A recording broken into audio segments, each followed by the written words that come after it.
ಆಕಾಶವಾಣಿ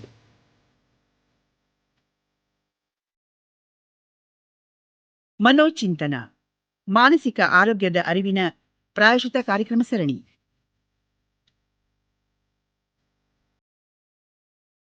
ಕಾರ್ಯಕ್ರಮದ ಪ್ರಾಯೋಜಕರು ಕರ್ನಾಟಕ ರಾಜ್ಯ ಮಾನಸಿಕ ಆರೋಗ್ಯ ಪ್ರಾಧಿಕಾರ.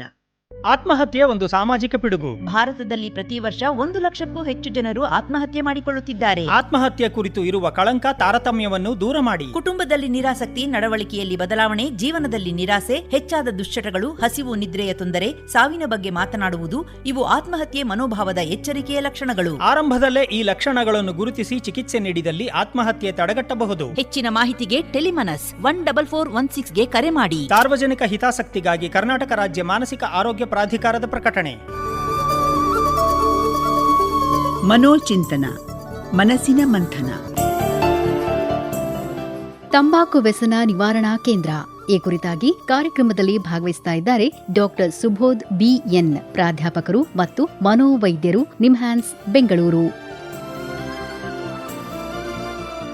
ಇವತ್ತಿನ ಮನೋಚಿಂತನ ಪ್ರಾಯೋಜಿತ ಕಾರ್ಯಕ್ರಮದಲ್ಲಿ ನಮ್ಮ ಜೊತೆಯಾಗಿದ್ದಾರೆ ಡಾಕ್ಟರ್ ಸುಬೋಧ್ ಬಿಎನ್, ಪ್ರಾಧ್ಯಾಪಕರು ಹಾಗೂ ಮನೋವೈದ್ಯರು, ನಿಮ್ಹಾನ್ಸ್, ಬೆಂಗಳೂರು. ತಂಬಾಕು ಮತ್ತು ನಿಕೋಟಿನ್ ವ್ಯಸನ ನಿವಾರಣೆ ಸೇರಿದಂತೆ ಮಾದಕ ದ್ರವ್ಯ ಬಳಕೆಯ ಅಸ್ವಸ್ಥತೆಗಳಲ್ಲಿ ವ್ಯಾಪಕ ಪರಿಣಿತಿಯನ್ನ ಹೊಂದಿದ್ದಾರೆ ಡಾಕ್ಟರ್ ಸುಬೋಧ್ ಬಿಎನ್. ನಮಸ್ಕಾರ, ಕಾರ್ಯಕ್ರಮಕ್ಕೆ ಸ್ವಾಗತ. ನಮಸ್ಕಾರ. ತಂಬಾಕು ಯಾವುದೇ ರೂಪದಲ್ಲಿದ್ರೂ ಅದು ಮಾರಕ, ವಿಷಕಾರಿ. ವಿಶ್ವ ಆರೋಗ್ಯ ಸಂಸ್ಥೆ ತಂಬಾಕು ಬಳಕೆಯನ್ನ ವಿಶ್ವದ ಏಕೈಕ ತಡೆಗಟ್ಟಬಹುದಾದ ಸಾವಿನ ಪ್ರಮುಖ ಕಾರಣ ಅಂತ ಕೂಡ ಘೋಷಣೆ ಮಾಡಿದೆ. ಈ ತಂಬಾಕಿನಲ್ಲಿ ಅಂಥ ಮಾರಕ ರಾಸಾಯನಿಕಗಳು ಏನಿದೆ? ತಂಬಾಕುವನ್ನು ನಾವು ಭಾರತದಲ್ಲಿ 2 ತರವಾಗಿ ಯೂಸ್ ಮಾಡ್ತೀವಿ. ಧೂಮಪಾನ ಅಂತ ಹೇಳ್ತಾರೆ, ಸ್ಮೋಕಿಂಗ್ ಅಂತ ಹೇಳ್ತೀವಿ. ಇನ್ನು ಅದರಲ್ಲಿ ಬೀಡಿ, ಸಿಗರೇಟು, ಈಗ ಯಂಗೆಸ್ಟರ್ಸ್ಗೆ ಅದು ಸಿಗರೇಟ್ ಅಂತೇಳಿ ಮಾತಾಡ್ತಾರೆ, ಕೆಲವರು ವೀಪಿಂಗ್ ಅಂತ ಮಾತಾಡ್ತಾರೆ. ಇನ್ನೊಂದು ತರ ತಂಬಾಕುವನ್ನು ಯೂಸ್ ಮಾಡೋದು ಅಂತ ಹೇಳಿದ್ರೆ ತಂಬಾಕುವನ್ನು ಹೊಗೆ ರಹಿತ ಅಂತ ಹೇಳ್ತೀವಿ ನಾವು, ಇಂಗ್ಲಿಷಲ್ಲಿ ಸ್ಮೋಕ್ಲೆಸ್ ಅಂತ ಹೇಳ್ತೀವಿ.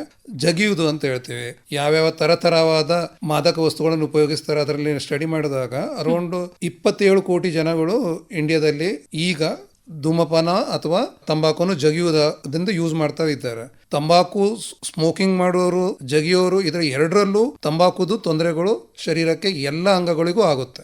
ಮೇಲಿಂದ ಕೆಳಗೆ, ಕೂದಲಿಂದ ಇಟ್ಕೊಂಡು ಪಾದ ತನಕನು ಎಲ್ಲ ಶರೀರದ ಅಂಗದ ಮೇಲೆ ತಂಬಾಕು ಸೇವನೆಯಿಂದ ತೊಂದರೆಗಳು ಸ್ಟಾರ್ಟ್ ಆಗುತ್ತೆ. ಇದನ್ನು ನೋಡಿದ್ರೆ ಅದರಲ್ಲಿ ಮೋಸ್ಟ್ ಡೇಂಜರಸ್ ಎಲ್ರಿಗೂ ಗೊತ್ತಿರೋದು ಅಂತ ಹೇಳಿದ್ರೆ ಕ್ಯಾನ್ಸರ್.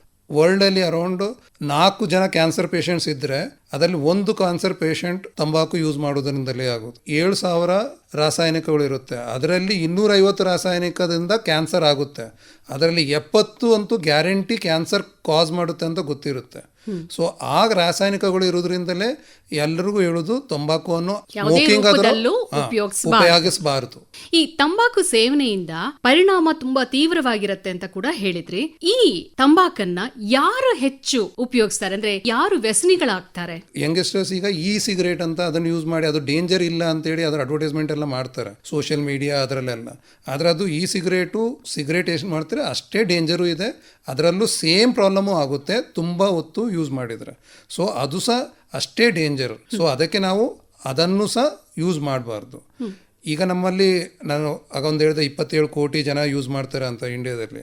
ಅದರಲ್ಲಿ ಅರೌಂಡ್ 20 ಕೋಟಿ ಬರೀ ಸ್ಮೋಕ್ಲೆಸ್ ಅಂತ ಹೇಳ್ತೀವಲ್ಲ, ಜರ್ದ, ಅದನ್ನು ಯೂಸ್ ಮಾಡ್ತಾರೆ.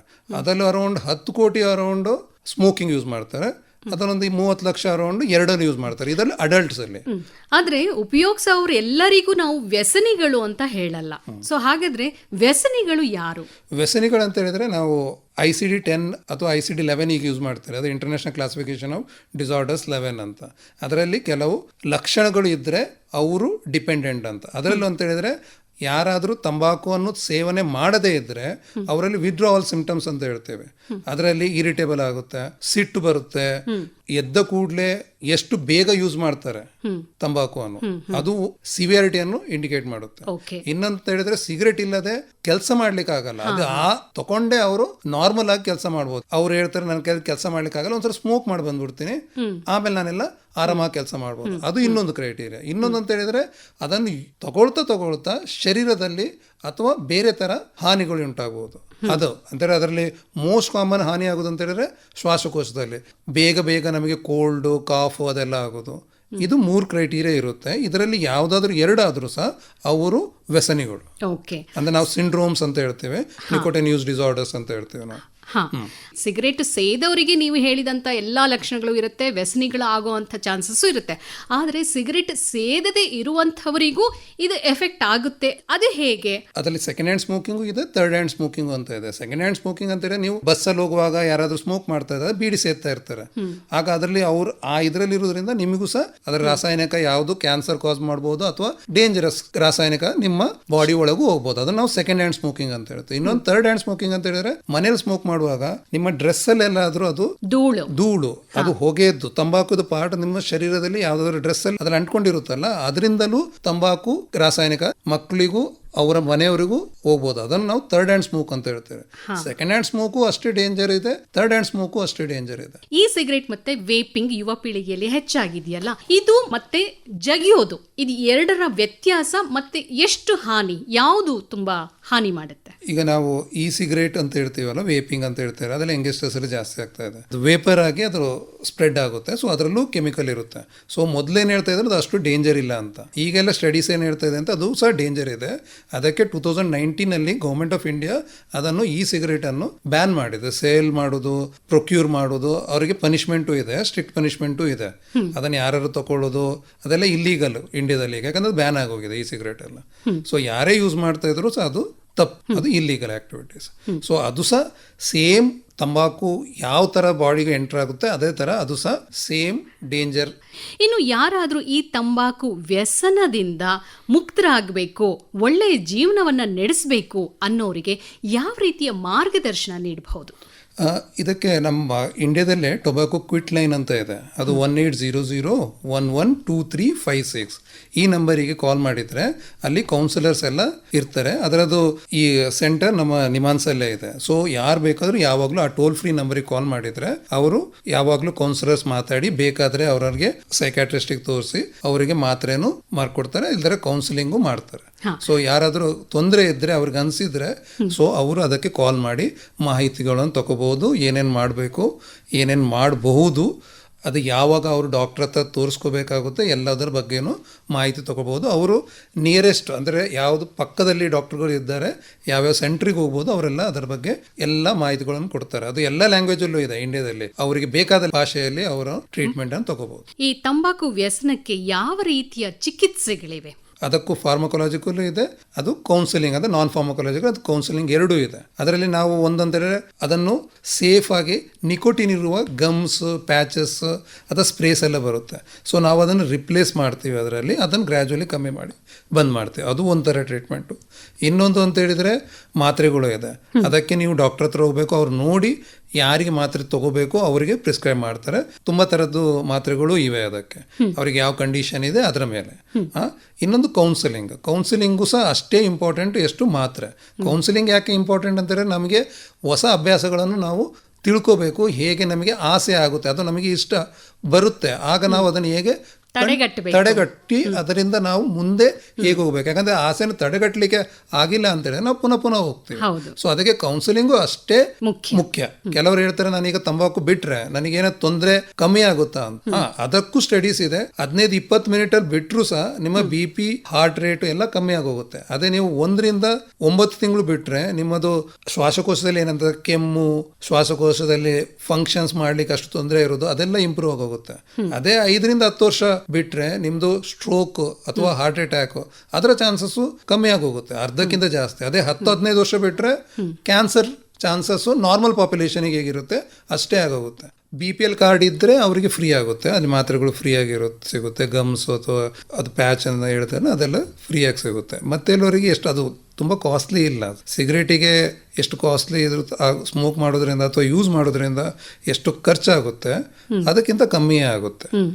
ಡಾಕ್ಟ್ರೆ, ಇಷ್ಟೆಲ್ಲ ನಮ್ಮ ಯುವ ಪೀಳಿಗೆಗೆ, ನಮ್ಮ ಸಾರ್ವಜನಿಕರಿಗೆ ಮಾಹಿತಿಯನ್ನು ನೀಡ್ತಾ ಇದ್ದೀರಾ. ವ್ಯಸನಿಗಳು ಯಾರಾದರೂ ಇದ್ದರೆ ಖಂಡಿತವಾಗಿ ಸೆಂಟರ್ಗೆ ಬಂದು ಅವರು ನಿವಾರಣೆಯನ್ನ ಮಾಡ್ಕೊಳ್ಬಹುದು, ಸಮಸ್ಯೆಯನ್ನ ಹೇಳ್ಕೊಂಡು ಪರಿಹಾರವನ್ನ ಪಡ್ಕೊಳ್ಬಹುದು ಅಂತ ಕೂಡ ಹೇಳ್ತಾ ಇದ್ದೀರಾ. ಕೊನೆಯದಾಗಿ ಕಾರ್ಯಕ್ರಮದಲ್ಲಿ ನಿಮ್ಮ ಸಂದೇಶ. ವರ್ಲ್ಡ್ ಹೆಲ್ತ್ ಆರ್ಗನೈಸೇಷನ್ ಈಗಿನ 2020-26 ಇದ್ದು ಸೊ ವರ್ಲ್ಡ್ ಹೆಲ್ತ್ ಆರ್ಗನೈಸೇಷನ್ ಅದು ಅವತ್ತು ಯಾವಾಗಲೂ ಒಂದೊಂದು ಥೀಮ್ ಕೊಡುತ್ತೆ. ಈ ಥೀಮ್ ಅಲ್ಲಿ it is particularly for E cigarettes and ಅವ್ರು ಹೇಳ್ತಾ ಇರೋದು ಯಾಕಂತ ಹೇಳಿದ್ರೆ ಅಡೋಲಸೆಂಟ್ ಅನ್ನು ಟೊಬ್ಯಾಕೋ ಲಾಬಿ ಅಟ್ರಾಕ್ಟ್ ಮಾಡ್ಲಿಕ್ಕೆ ಅದನ್ನು ಅವರು ಸೋಷಿಯಲ್ ಮೀಡಿಯಾ ಅದರಲ್ಲಿ ಪ್ರಮೋಟ್ ಮಾಡ್ತಾ ಇದ್ದಾರೆ. ಈ cigarette is healthier compare to smoking and ಅದನ್ನೆಲ್ಲ. ಸೊ ಅದೆಲ್ಲ ಕರೆಕ್ಟ್ ಆದ ಮೆಸೇಜಿಂಗ್ ಅಲ್ಲ. It is as danger as cigarette, beedi, zarda. ಅದರೊಟ್ಟಿಗೆ ಅವ್ರು ಏನ್ ಹೇಳ್ತಾ ಇರೋದು ಯಂಗ್ಸ್ಟರ್ಸ್ ಅನ್ನು ಅಟ್ರಾಕ್ಟ್ ಮಾಡ್ಲಿಕ್ಕೆ ಅವ್ರು ಏನ್ ಮಾಡ್ತಾರೆ, ಅದನ್ನು ಫ್ಲೇವರ್ಡ್ ಅಂತ ಇದ್ ಮಾಡ್ತಾರೆ. ಇನ್ನೊಂದು ಇ ಸಿಗರೇಟ್ ಅಂತ ಅದನ್ನು ಪ್ರಮೋಟ್ ಮಾಡ್ತಾರೆ. ಅದು ಸೋಷಿಯಲ್ ಮೀಡಿಯಾದಲ್ಲಿ ಅವ್ರನ್ನು ಎನ್ಕರೇಜ್ ಮಾಡ್ತಾರೆ. ಸೊ ಮೀಡಿಯಾ ಇನ್ಫ್ಲೂಯೆನ್ಸರ್ಸ್ ಅವರಿಗೆಲ್ಲ ಅಡ್ವರ್ಟೈಸ್ ಪ್ರಕಾರ. ಮತ್ತೆ ಇನ್ನೊಂದು ಮೂರನೇದು ಅವ್ರು ಮಾಡೋದು ಅಂತ ಹೇಳಿದ್ರೆ ಅದನ್ನು ಮೋರ್ ಅಟ್ರಾಕ್ಟಿವ್, ಕಲರ್ಫುಲ್ ಮಾಡ್ತಾರೆ. ಅಂದ್ರೆ ಕಲರ್ಫುಲ್ ಮಾಡಿದಾಗ ಯಂಗ್ಸ್ಟರ್ಸ್ ಅಟ್ರಾಕ್ಟ್ ಆಗ್ತಾರೆ, ಅದನ್ನು ಯೂಸ್ ಮಾಡ್ಲಿಕ್ಕೆ ತಗೊಂಡ್ಬರ್ತಾರೆ. ಅಂತ ಹೇಳಿದ್ರೆ ಅವರನ್ನು ಪ್ಯಾಕೇಜಿಂಗ್ ಆತರ ಮಾಡಿ ಅದನ್ನು ಅಟ್ರಾಕ್ಟ್ ಮಾಡ್ತಾರೆ. ಸೊ ಅದಕ್ಕೆ ವರ್ಲ್ಡ್ ಹೆಲ್ತ್ ಆರ್ಗನೈಸೇಷನ್ ಈ ಸಲ ಅದಕ್ಕೆ we have to counter the messaging by the industry to attract the younger population attract ಮಾಡ್ತಾ ಇದ್ದಾರೆ.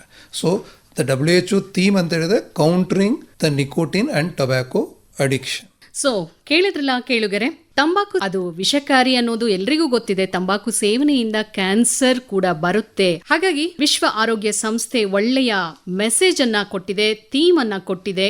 ನಮ್ಮ ಯುವ ಪೀಳಿಗೆ ಯಾವುದೇ ತಂಬಾಕು ಪದಾರ್ಥಗಳಿಗೆ, ಆಮಿಷಗಳಿಗೆ ಒಳಗಾಗದಂತೆ, ಆವರಿಸಿಕೊಳ್ಳದಂತೆ ನೋಡ್ಕೊಂಡು ತಮ್ಮ ಆರೋಗ್ಯವನ್ನ ಕಾಪಾಡ್ಕೊಳ್ಬೇಕು ಅಂತ ವಿಶ್ವ ಆರೋಗ್ಯ ಸಂಸ್ಥೆ ಈ ಒಂದು ಒಳ್ಳೆಯ ಮೆಸೇಜ್ ಥೀಮ್ ಅನ್ನ ಕೊಟ್ಟಿದೆ ಈ ವರ್ಷ.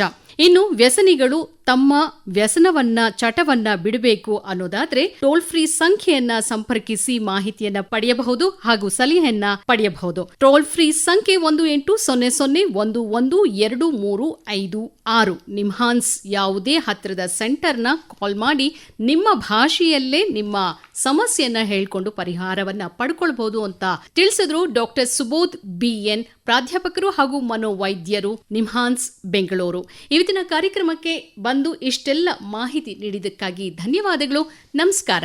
ಧನ್ಯವಾದ. ತಂಬಾಕು ವ್ಯಸನ ನಿವಾರಣಾ ಕೇಂದ್ರ ಈ ಕುರಿತಾಗಿ ಕಾರ್ಯಕ್ರಮದಲ್ಲಿ ಭಾಗವಹಿಸಿದ್ದವರು ಡಾಕ್ಟರ್ ಸುಬೋಧ್ BN, ಪ್ರಾಧ್ಯಾಪಕರು ಮತ್ತು ಮನೋವೈದ್ಯರು, ನಿಮ್ಹಾನ್ಸ್ ಬೆಂಗಳೂರು. ಇವರೊಂದಿಗೆ ನಿರ್ಮಲಾ S. ದುಶ್ಚಟಗಳು ನಿಮ್ಮ ಜೀವಕ್ಕೆ ಮಾರಕವಾಗಬಹುದು. ಧೂಮಪಾನ, ಮದ್ಯಪಾನ ಮತ್ತು ಮಾದಕ ವಸ್ತುಗಳ ಸೇವನೆಯಿಂದ ದೂರವಿರಿ. ಮೈ ಮೇಲೆ ದೇವರು ದೆವ್ವ ಬರುವುದು ಮಾನಸಿಕ ಒತ್ತಡದ ಲಕ್ಷಣ ಇರಬಹುದು. ಕೂಡಲೇ ಹತ್ತಿರದ ಆರೋಗ್ಯ ಕೇಂದ್ರಗಳಲ್ಲಿ ಚಿಕಿತ್ಸೆ ಪಡೆದುಕೊಳ್ಳಿ. ಹೆಚ್ಚಿನ ಮಾಹಿತಿಗಾಗಿ ಉಚಿತ ಸಹಾಯವಾಣಿ ಸಂಖ್ಯೆ 104ಕ್ಕೆ ಕರೆ ಮಾಡಿ. ಸಾರ್ವಜನಿಕ ಹಿತಾಸಕ್ತಿಗಾಗಿ ಕರ್ನಾಟಕ ರಾಜ್ಯ ಮಾನಸಿಕ ಆರೋಗ್ಯ ಪ್ರಾಧಿಕಾರದಿಂದ ಪ್ರಕಟಣೆ.